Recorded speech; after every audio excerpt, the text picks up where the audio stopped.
വചനവീഥിയിലൂടെ father ജെ.ബി. Puthur.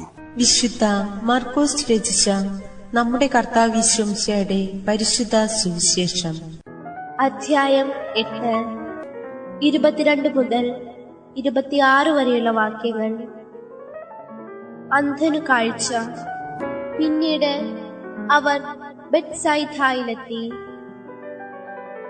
കുറെ പേർ ഒരു അന്ധനെ അവന്റെ അടുത്ത് കൊണ്ടുവന്ന് അവനെ സ്പർശിക്കണമെന്ന് യേശുവിനോട് അപേക്ഷിച്ചു. അവൻ അന്ധനെ കൈക്കു പിടിച്ച് ഗ്രാമത്തിന് വെളിയിലേക്ക് കൊണ്ടുപോയി. അവന്റെ കണ്ണുകളിൽ തുപ്പിയ ശേഷം അവന്റെ മേൽ കൈകൾ വെച്ചുകൊണ്ട് ചോദിച്ചു, നീ എന്തെങ്കിലും കാണുന്നുണ്ടോ?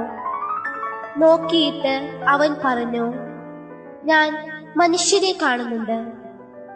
അവർ മരങ്ങളെ പോലെ ഇരിക്കുന്നു, നടക്കുന്നതായും കാണുന്നു. വീണ്ടും യേശു അവന്റെ കണ്ണുകളിൽ കൈകൾ വെച്ചു.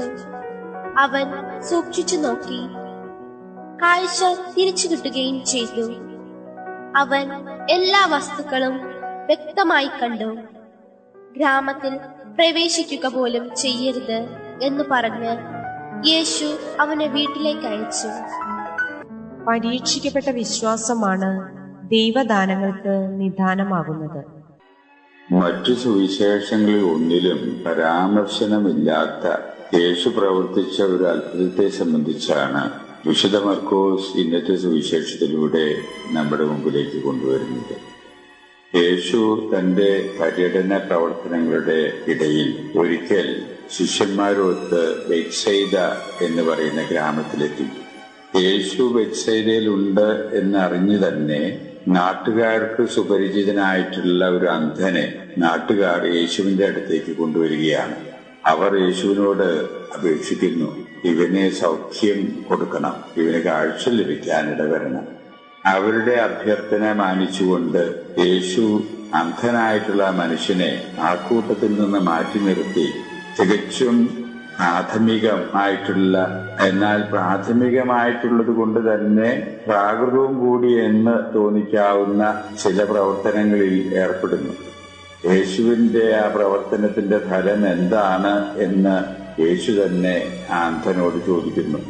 ആ അന്ധൻ യേശുവിനോട് മറുപടി പറയുന്നു, എനിക്ക് പൂർണ്ണമായിട്ട് കാഴ്ച ലഭിച്ചിട്ടില്ല, ഏതാണ്ട് നിഴലുമാരിയൊക്കെ കാണുന്നു, മങ്ങിയ ഒരു കാഴ്ച എനിക്ക് ഉണ്ടിപ്പോ, മനുഷ്യരെയൊക്കെ മരം പോലെ കാണുന്ന മാതിരി തോന്നുന്നു.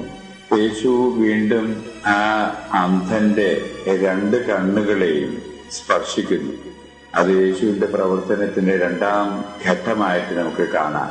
അങ്ങനെ ആ സ്പർശിച്ചതിന് ശേഷവും അന്ധന്റെ പ്രതികരണം എന്താണെന്ന് യേശു മനസ്സിലാക്കാൻ ശ്രമിക്കുന്നു.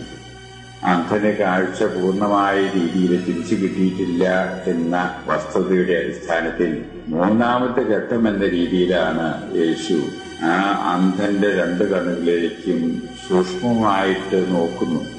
അതോടുകൂടെ തന്നിലുള്ള ദൈവിക ശക്തി അന്ധനിലേക്ക് പ്രവഹിച്ചു കാണണം.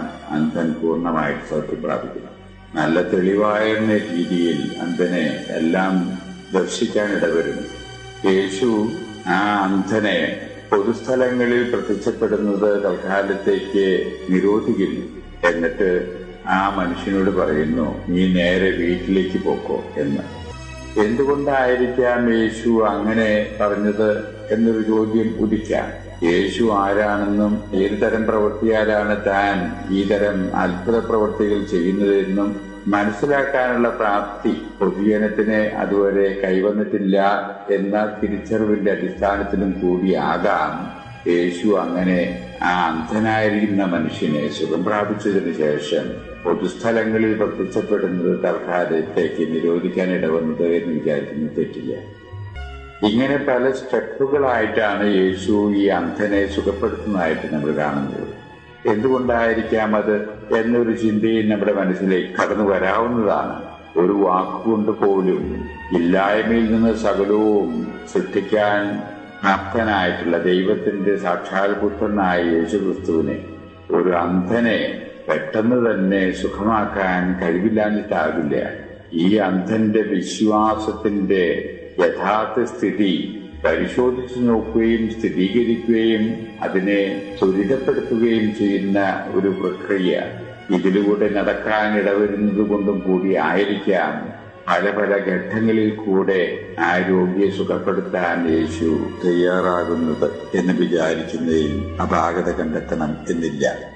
യേശുവിൽ നിന്ന് അനുഗ്രഹങ്ങൾ ഏത് തരത്തിലുള്ളതായാലും ശരി, അത് സ്വീകരിക്കണമെന്നുവരികിൽ നമ്മുടെ ഭാഗത്തു നിന്നുള്ള യോഗ്യത നമുക്ക് ആർജിച്ചെടുക്കേണ്ടതുണ്ട്.